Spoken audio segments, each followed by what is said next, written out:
Hello and welcome to Rev Sports. It's finally the second ODI between India and England.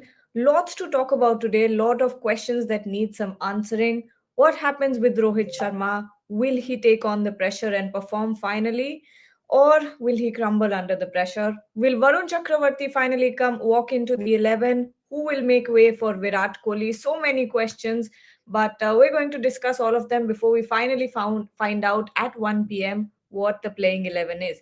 Shomik, you're in Katak. You've sent us all these visuals. You were telling me about all the chaos and familiar chaos, let's call it that. And tell us about the mood. What's it like over there? Because the mood is electric, at the same time it is chaotic. At the entry gate, one of the minions of the law, I mean, were not allowing us in because he said on a central accreditation card, it is mentioned reporter, and here it is mentioned media box. The two don't tally, so how can we let you in?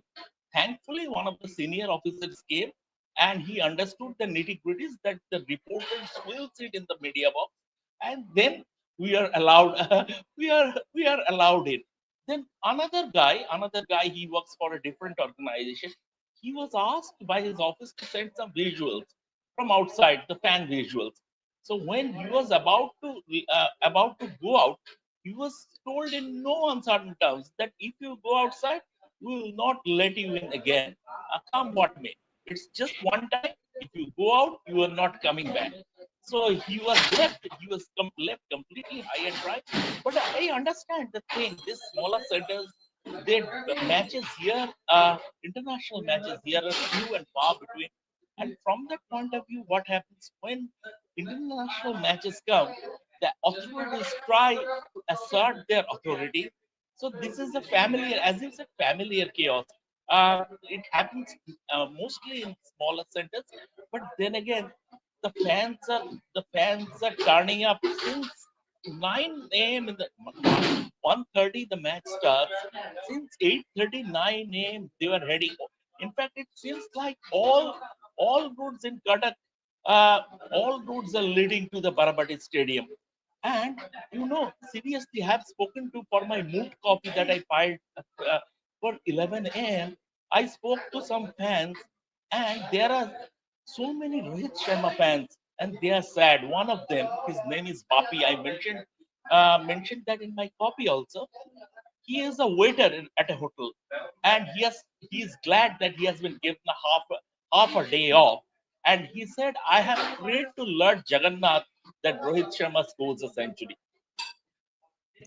Real support pouring in for Rohit Sharma. That's unreal that people actually, think about this and pray and do all of this to support their heroes. But Shomik, also, tell us more updates on the ticketing issue that was going on. We spoke about it yesterday. Less tickets for the fans, more for the association. But it seems like fans were all right, and they found their tickets eventually. I mean, it has always been like that. And after rightly pointed it out yesterday on our 5 at 5 live, I mean, it has always been the two thirds of the tickets have been reserved for uh, as complimentary passes. Now, I have spoken to the OCS CEO, and he tried to give it a tweak, saying that all these complimentary passes are we are giving them to different district association staff, our members, and eventually it is going to public also. So he tried to give it a tweak. Obviously, he had to give it a tweak. But the fact of the matter is that as because this stadium has a capacity of 45,000, so 30,000 going as complimentary passes, it I mean, it narrows the scope for the common public, the paying public to turn up, and that's why there is such a massive craze. And as we have already reported, that there was stampede-like situation, water cannon was used, stuff like that. 10 people reportedly fell unconscious. But now there would be, I mean, the stadium would be chock-up block. Even yesterday, when the Indian team trained, OCA had to open 4 stands, and more than 20,000 fans turned up. So you can understand how the craze is here. Massive craze because Cuttack has been hosting an ODI after a gap of 6 years. So obviously the craze would be massive. The big guns are playing. Rohit Sharma, Virat Kohli, the big guns are playing. And once again, at the end of the day, the atmosphere would be electric. Apart from all that, we will come back to talking about the fans. But Agni, all eyes on Rohit Sharma. We've spoken about this since the past 2 days, since the last ODI that we saw. Unfortunately, he looks out of touch, but you're always hoping for your captain to come back into form. Yes, it's very important, Gargi, for Rohit Sharma to come back into form because he's not only captaining the side, he has the huge responsibility on his shoulders to navigate the opening overs, to navigate the new white ball, whether be it under sunlight or be it under floodlights. So that's a huge task that Rohit has at hand.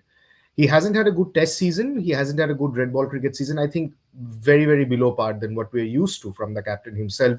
Benched himself for the fifth and final test at Sydney. Didn't come good in Ranji Trophy as well. But in white ball, he's a completely different breed of a cricketer altogether. And come the ICC tournaments, we see a completely different Rohit Sharma. Be it the 2023 World Cup, be it the 2019 World Cup, be it the 2024 T20 World Cup. But for this Rohit Sharma, this is going to be a very important match. Number one, you win this match, you seal the series, so you can play with a lot more freedom in the last game. You get to try out all the remaining permutations, combinations. Number one. Number two, he's not getting any younger. Age is catching up with him surely. And we all know that what happened in the review meeting, Rohit had been asked to decide on his future and let know the selectors that what he thinks of his future post the Champions Trophy. But somehow I think hope against hope, being a Rohit Sharma follower over the years, much like Shikhar Dhawan, he's a completely different cricketer when it comes to major ICC events. We've seen that well in the past. So I think even if he doesn't get a good outing in this England series, he is going to be a completely different cricketer once the Champions Trophy starts. His captaincy was never a doubt, except for the red ball cricket. In white ball cricket, he's been a stellar captain. He's led by example. He's opened the innings for India, and he has to do that for one more time today. And he has to get his act right. He has to get his act right because if you see the 2023 World Cup, because of the blazing starts in the power play, Kohli could take his time in the middle, could play himself in, and he had a fantastic World Cup. So it's very important for Kohli, the batsman, for Rohit, that Rohit fires at the top. Very important for Rohit that Kohli fires, and they have to feed off each other's energy. So Rohit has to fire at the top, come what may. Atra, similar question to you. You're at the Eden Gardens, if I'm not wrong. We'll talk about the domestic game as well, Haryana versus Mumbai.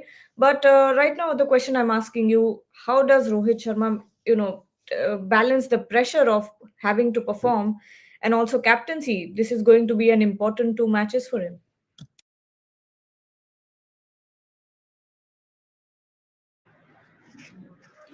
Well, there are no two ways about it. I mean, the next two games, the two ODIs, are going to be very crucial for Rohit Sharma's future. Unless he gets something substantial in these two games, it could be a 20 ball 40, it could be a half century, it could be a century, it could be anything, but has to be something.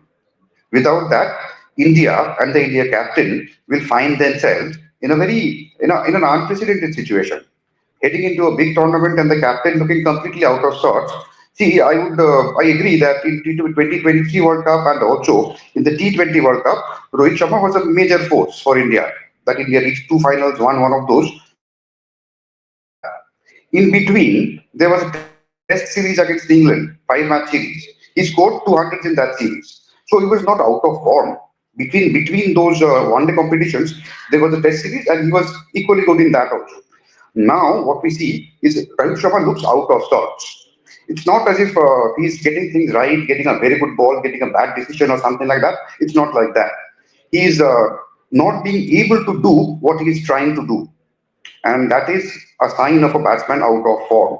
It's going to be very difficult for him. I mean, possibly the most, we shouldn't say the most challenging part of Rohit's career, no, because he has overcome difficulties in the past. But this is going to be a completely new challenge, very different challenge. Unless he delivers in these two games, the pressure on him is going to be enormous. Gagi. Naman, like picking up from what Atreo said, Rohit Sharma has to get runs, no matter how many it is. But when we talk about a consistent run from Rohit Sharma, are quick fire 20s, 30s enough for you? Or would you want to see bigger scores or, a much bigger impact than just that? See, if we go back to the World Cup, that was a strategy that the team deployed. They wanted Rohit to quickly fire off the team to a good start, how much he can get from his 20-30 ball stint on the crease. But right now, Rohit requires time on the crease. He need to play at least some sort of a big inning so that he gets a control of over his decision making, shot selections, and he's confident about what he's doing. As Atresa put it out, that he needs to uh, take out his plan perfectly. Like he needs to play those shots in a perfect way that he gets control of the situation.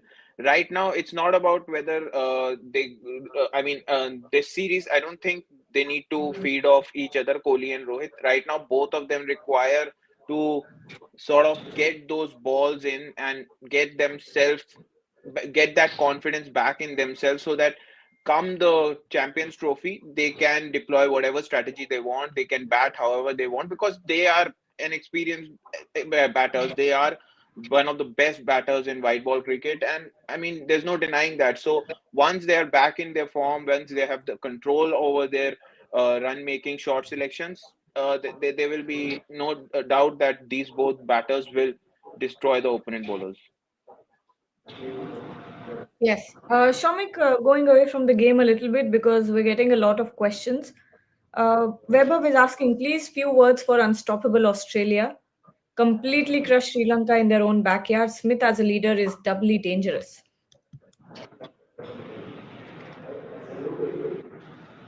Shomik?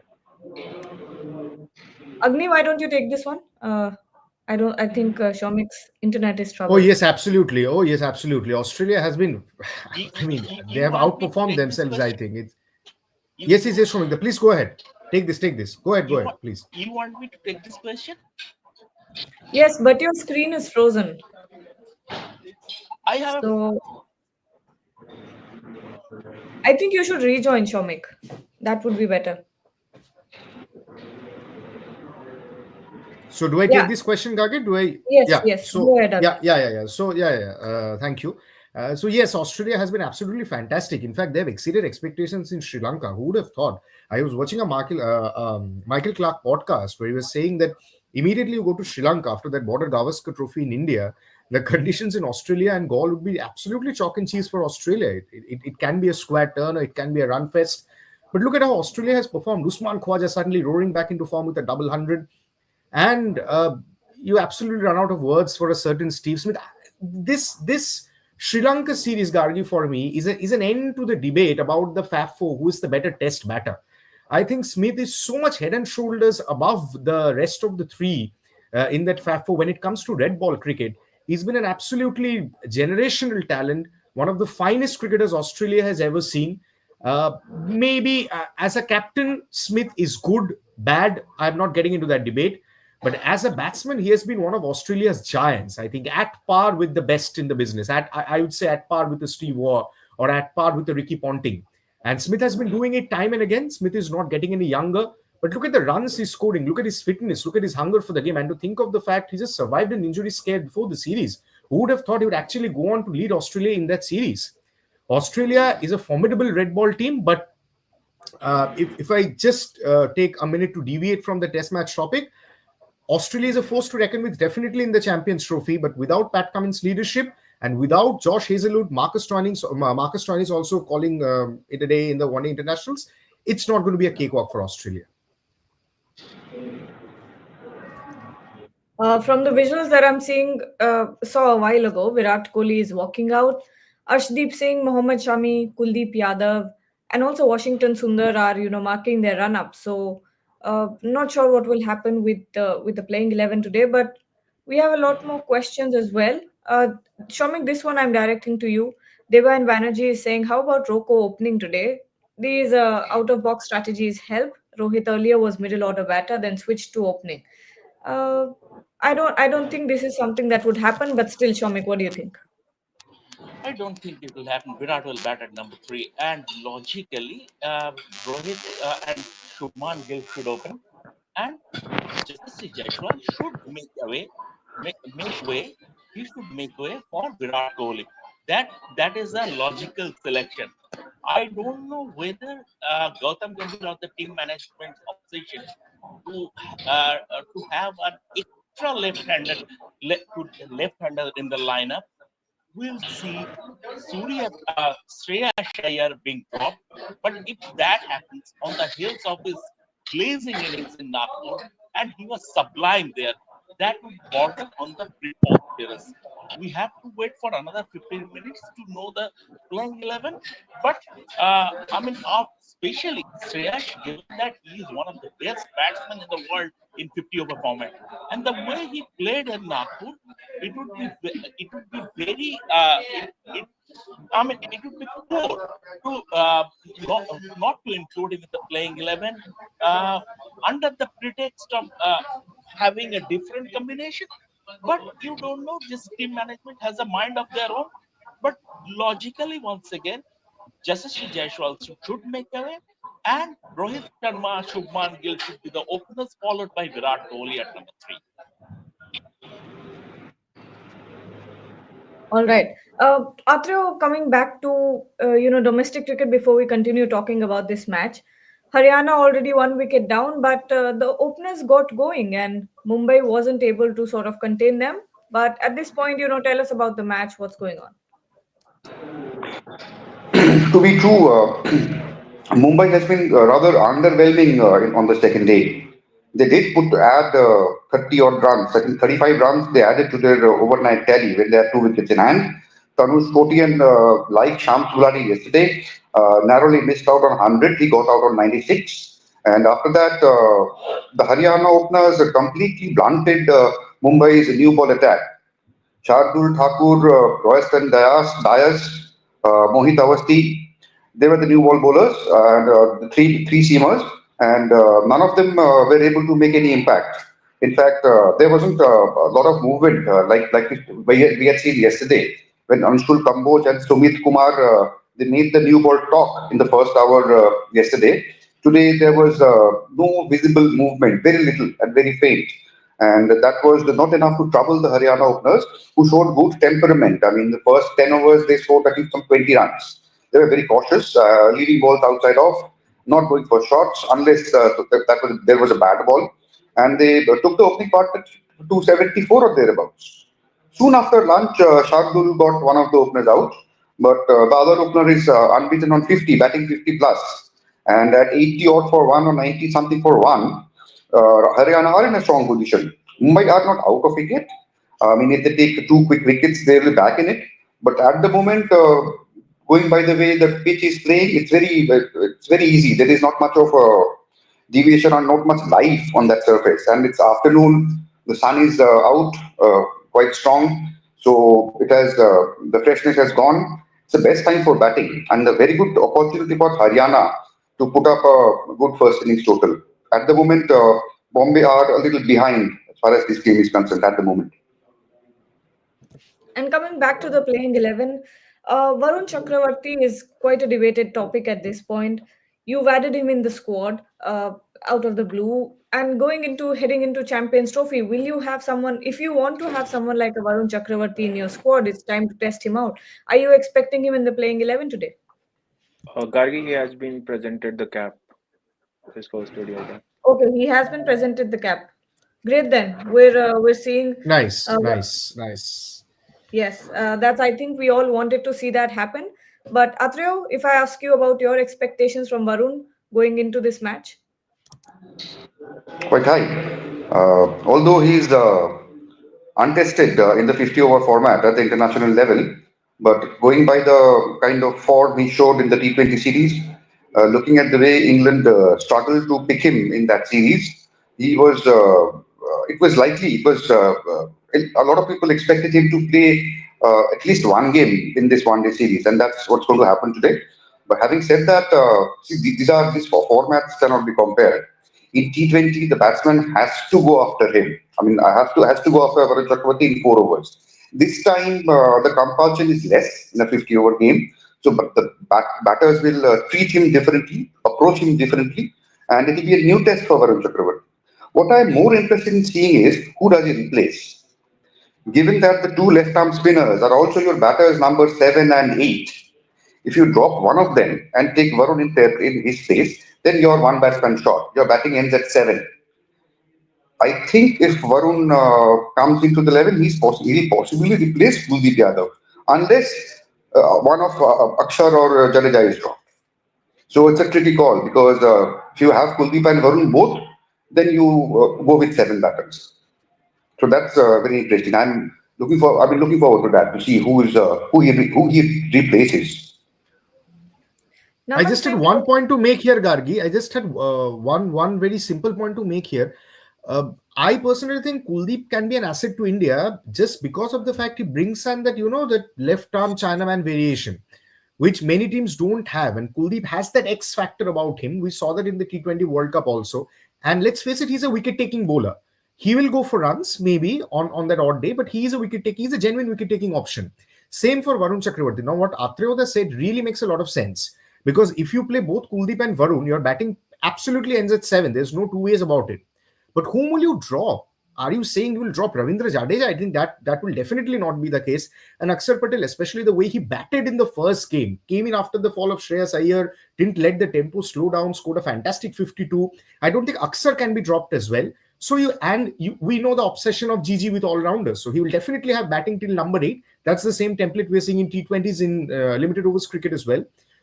Maybe in Cuttack, does he replace one of the seamers? I think can he replace one from Mohammad Shami and who's the other and Harshit Rana? Can he replace Harshit Rana?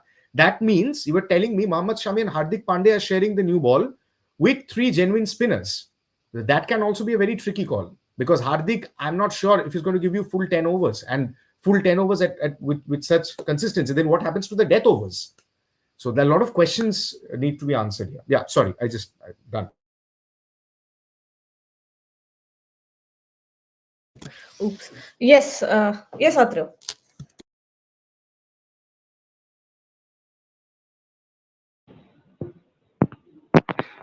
Yes, that's an interesting point that Dogni makes that whether he can replace one of the fast bowlers.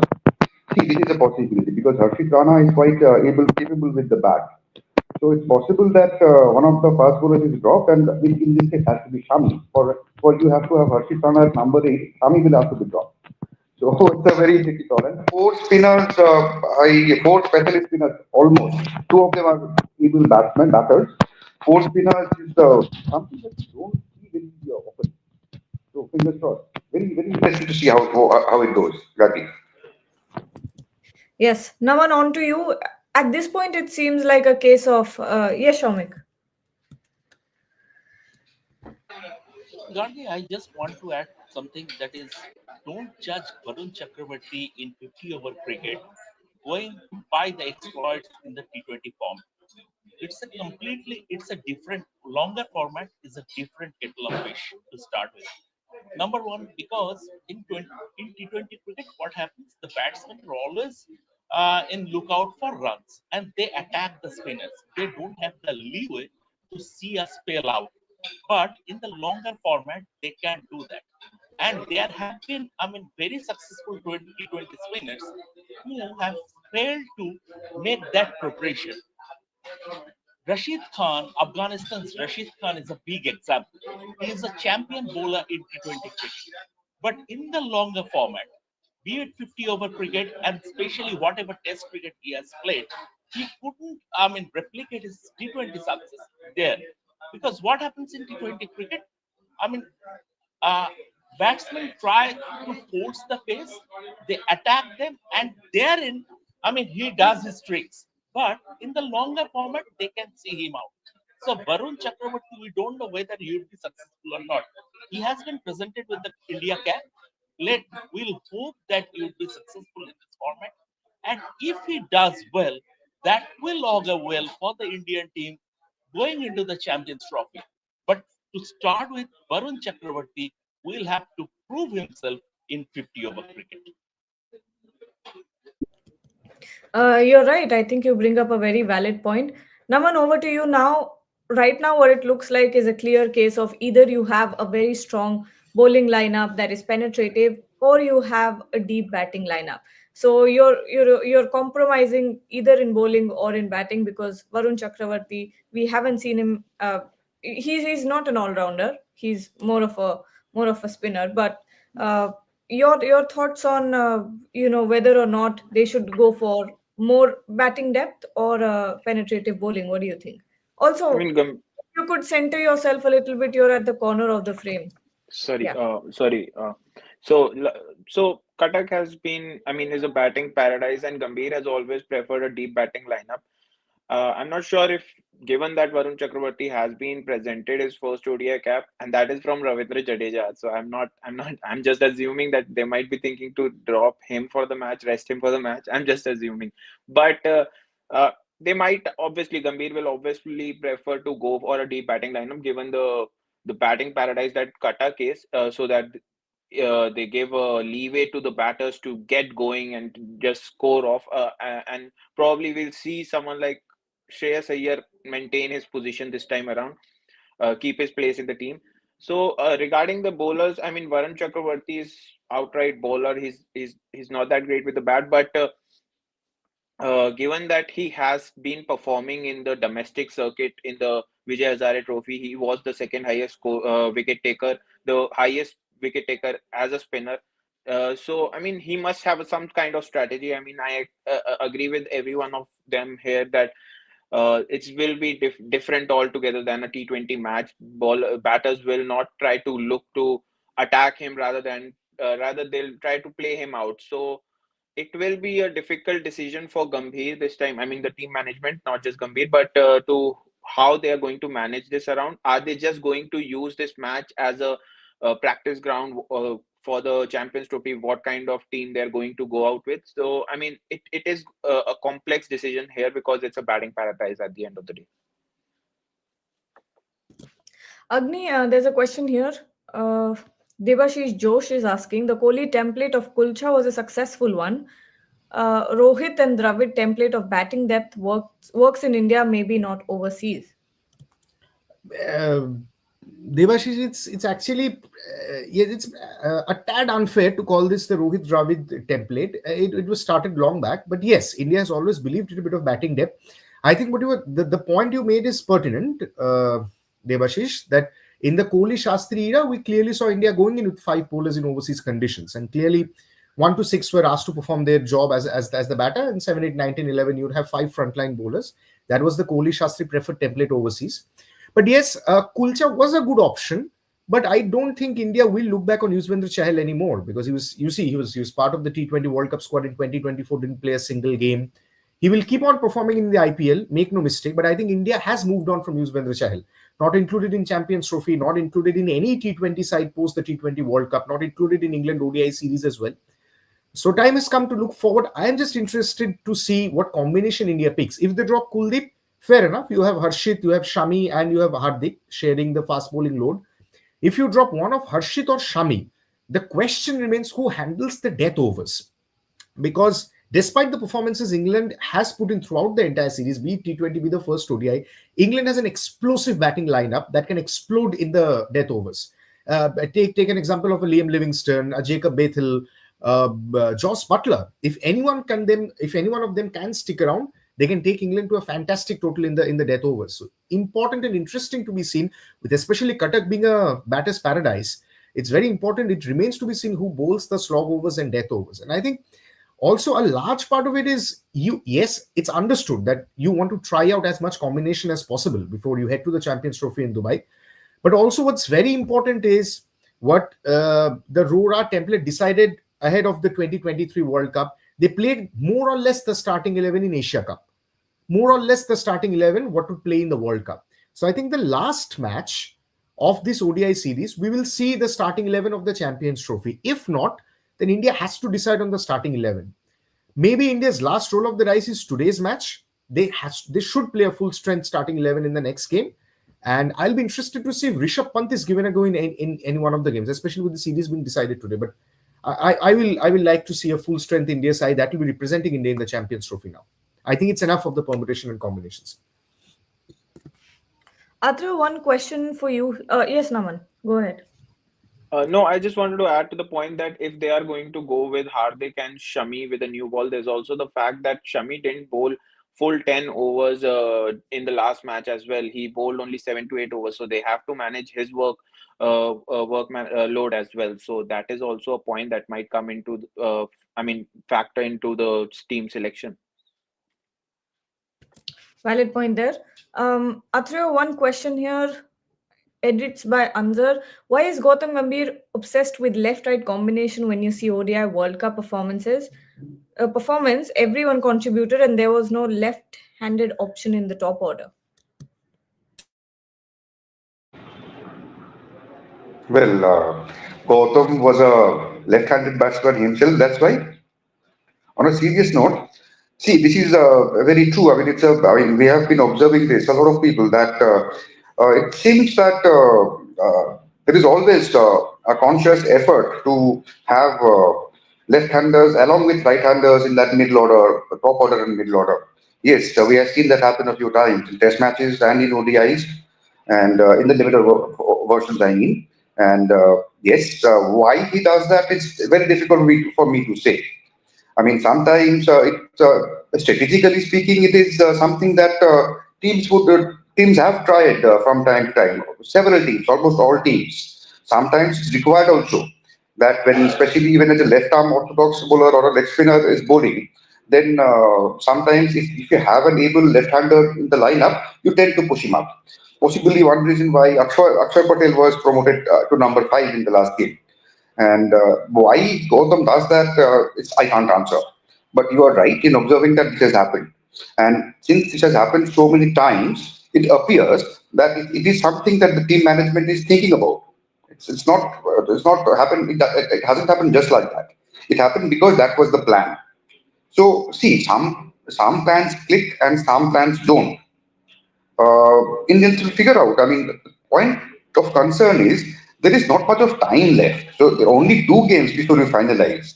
So I think left or right, irrespective of that, if you ask me, if there are the better batter should bat, irrespective, regardless of if he's a left-hander or right-hander.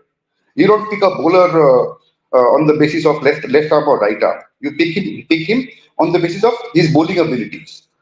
So that should be, according to me, that should be the ploy. But anyway, Gautam Kabir is a very, very experienced player, very, very experienced coach. He has seen cricket for decades, been at the top level, excelled at the top level. Of course, when he's doing something, he's doing doing that with a purpose, with a plan. So let's hope from his point of view that it works. Shadi. And we have the toss update as well. England have won the toss and opted to bat first once again. Joss Butler saying that we are pushing in the right direction, and they will continue to play and be smart. But Naman, what do you think? England batting first? I'm just waiting for the India 11. But till then, how do you think this toss decision will affect India? I mean, it's a batting paradise. Obviously, whoever won the toss will go out to bat first, score big, and put the other team in the pressure. Josh Butler is looking out for the best combination that his team can provide for the Champions Trophy. He just wants the batters to go out and aggressively charge the bowlers, don't let them settle in. And yeah, I mean, that's what India must have hoped for. If Rohit Sharma had won the toss, he would have hoped that he goes out batting first and scores big uh, uh, uh, because of the condition of the pitch, the favoring the batters. So, I mean, I'm not sure if it's going to affect India in any way. They have both teams are trying out some things for to better understand what kind of selection, I mean, lineup they are going to put for the Champions Trophy. So it's a new challenge for India. They can understand how they are going to do it when they are put to chase. So before we get the playing 11, there's one question for you. He has asked it many. Anshu has now dropped us about 100 of these comments. But Shamik sir, please talk about Rachin's incident yesterday due to poor LED lights and PCB mismanagement. He was unable to sight the ball. Please raise your voice on this. I mean, I think it was a misjudgment from Rachin's end as well, not just because of the light. Not everything is PCB's fault. And officially, New Zealand cricket management hasn't raised any complaint. He suffered a laceration, but then again, not everything is. We shouldn't nitpick basically. PCB has faltered big time in terms of as far as the organization part is concerned. But we shouldn't nitpick. We don't know how the light was, and if the light was a problem, there would have been a complaint from the playing teams.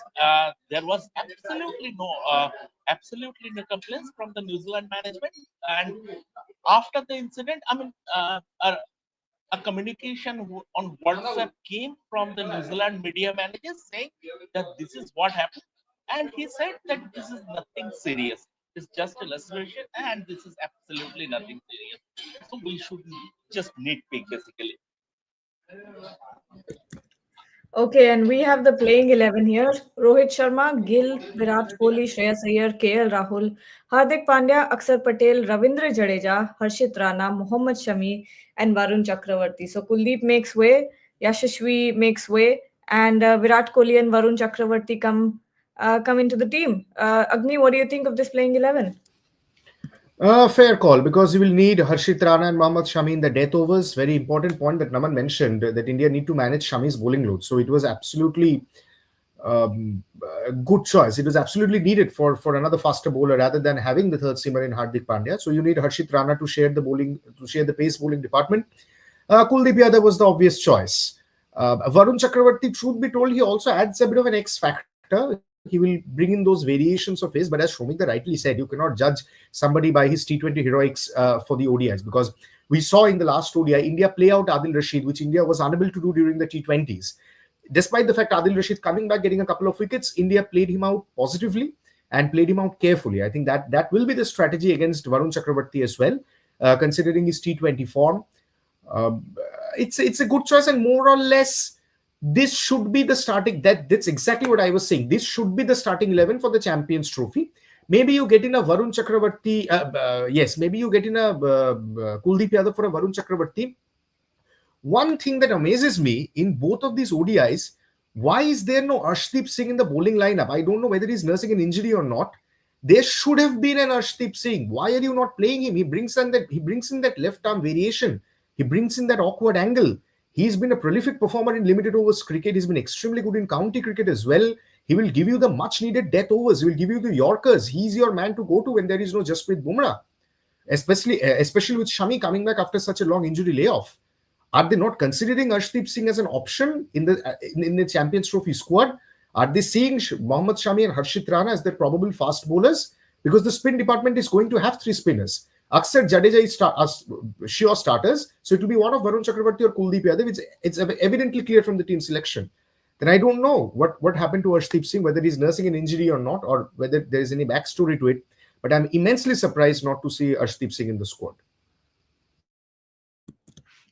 Atro, finally, the day we've been waiting for.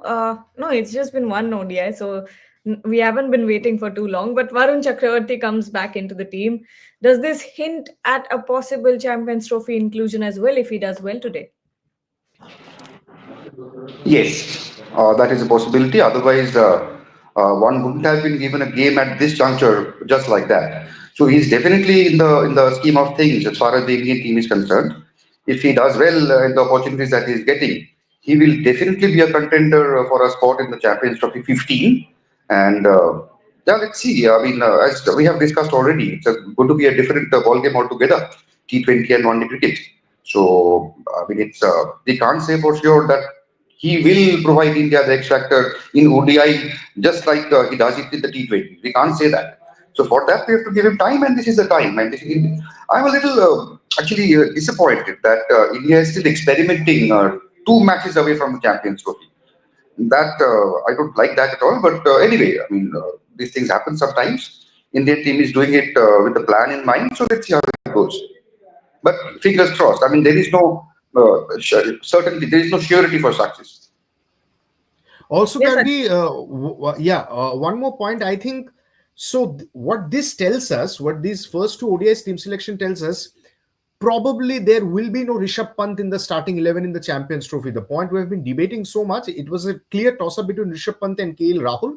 But we all saw in the 2023 World Cup, in fact, again, let's not compare formats, but we saw KL Rahul being one of the better performers for India in the recently concluded Border Gavaskar Trophy.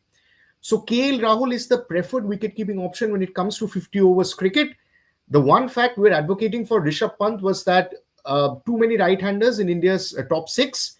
Maybe Pant brings in that variation, but I think the debate was settled in the last game when Aksar was promoted to number 5. We will see a lot of these, I think, coming in the Champions Trophy. Shomik Fitmonk, I just saw, where did he go? I just saw a very interesting comment here. Not interesting, but Iyer forced Gigi to ignore left-right combo today. And the fact that he wasn't even in the playing 11 in the first ODI. It was a forced change. Um, I was waiting for this question actually, Gagi. I mean, see, certain words, certain jargons have become very fashionable in modern day cricket. When India won the 1983 World Cup, the team didn't have a left hand. When they won the World Series cricket in Australia under Sunil Gavaskar, so they didn't have a left hander. Now, this left-right combination, stuff like left-right combination, release shot, hard length. What is hard length? I still don't know after covering cricket for close to 30 years. We know about good length, back of a length, short of a length, but what is hard length? I still don't know. So the fact of the matter is that certain words have become fashionable. This is similar to this left-right combination. Shreyas Iyer is one of the best batsmen in 50 over format in the world. Make no mistake. And he should be. It was wrong on the team management's part to not have him in their playing 11 scheme of things in the last game. But Virat's injury turned out to be a blessing in disguise, and now they will. They, I mean, Shreyas Iyer, the way he performed in Nagpur, as we have been already mentioning, that it would have been preposterous to drop him. And as regards to Varun Chakravarty, I just want to add Kuldeep Jadhav. That was the only option. Although I wanted to say Kuldeep because he is a bit undercooked. He looked rusty in the first game, but and he needs overs under his belt going into the Champions Trophy. But how do you? I mean, the thought process of this team management, this think tank is that they won't have they won't have too many one-dimensional cricketers in the playing 11. They prefer multi-skilled cricketers. Only one or two one-dimensional cricketer they will incorporate into the playing 11. So from that point of view, although style-wise Varun is not a like for like for Kuldeep Jadhav, but in terms of one-dimensional cricketer and having a truckload of multi-skill cricketers in the team, Varun is a like for like sort of for Kuldeep Jadhav. And finally, yes, Atra. Yes, go ahead. That can I leave? I have to leave the vacate the place where I am. Can I leave right now? I'll join later. Oh, sorry, I was just ending the show. Yeah, you can leave. No problem. Yeah. Now, like I said, time for us to close the show. The game starts in the next 15 to 16 minutes. So, Agni, time for predictions. How many runs do you think England will make and who's winning the game? India should win this because this is moral. If India doesn't win this, it will raise a lot of questions, Gargi, honestly, because this is the starting 11 for the Champions Trophy as far as I'm seeing it. Maybe one or two changes here and there. Maybe a Kuldeep Yadav comes in, but this, make no mistake, guys, this will be your top 8. Rohit Sharma, Shubman Gill, Virat, Shreyas, KL, Hardik, Jadeja, Aksar. This is going to be your top 8 for the Champions Trophy. Make no mistake. We've debated about this multiple times. I think the answers are on the table for all of us to see. If India doesn't win this one, or if India doesn't win the next one as well, it will raise some doubts before the Champions Trophy, but India should win this.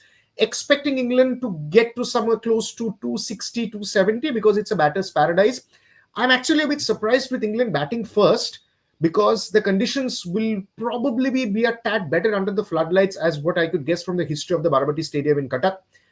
Should be a high-scoring game and India should be able to keep England to 260 considering their bowling performance from the last ODI. But again, going by what Shomikda said, absolutely I agree on one point, Shomikda. Too many experiments before the last two matches of the Champions Trophy, as spoken by Atreyoda and as Shomikda said, Kuldeep Yadav needs time. So what are you doing? What are you thinking? If you play Kuldeep Yadav, if you think he's going to start, then play him in all three. You are playing Mohammad Shami, you are not playing Kuldeep Yadav. Both are coming from long injury layoffs. So I seriously, as Shomikda said, absolutely right. These are bizarre. What is left-right combination? You pick your best 11. What is this hard length? You have the bowlers will have to bowl well. And I'm very, very disappointed not to see Arshdeep Singh in the starting 11. I'll say this time and again. Naman, your prediction? I believe that India should cruise through this because it's a challenge for the bowling lineup and it's a good challenge that they should take on.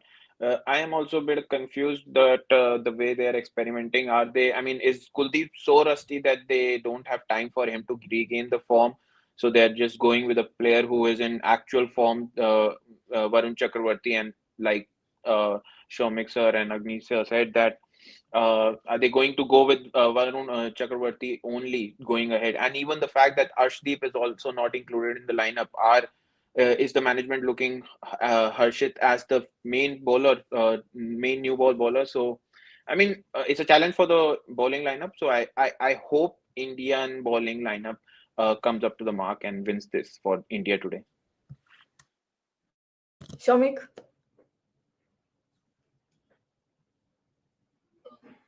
Gargi, the fact is that yesterday when India trained in the evening, there was not much dew. I don't know how it will be in the evening, but here dew unlikely is going to play a big role. And from that point of view, but then again, it's a very good chasing ground also. It's a high scoring ground. I expect England to post north of 300 on this pitch, but they are not there. They have been going. They are in a poor ODI form, 50 over form for the last 1 year, and they have a tendency to self-destruct, like they did in the first game through field salts run out. Now, if England, but I want to see England stretching India as much as possible. Still, if England can post a total 300 plus total, and India chasing them down, that would augur well for the Indian team also ahead of the Champions Trophy. That will that will give them a lot of confidence. Yes. On that note, we have a full house when it comes to predictions. All of them saying that India should win this one. But let's see what happens today. It's going to be an interesting game, and all eyes will be on one Rohit Sharma, two Virat Kohli, and three Varun Chakravarty. So lots to look forward to, and a lot of questions to be answered as well. But thank you so much, Agni, Shomik, Naman, and Atriyo for joining. We'll be back at 5. Don't forget to join us then.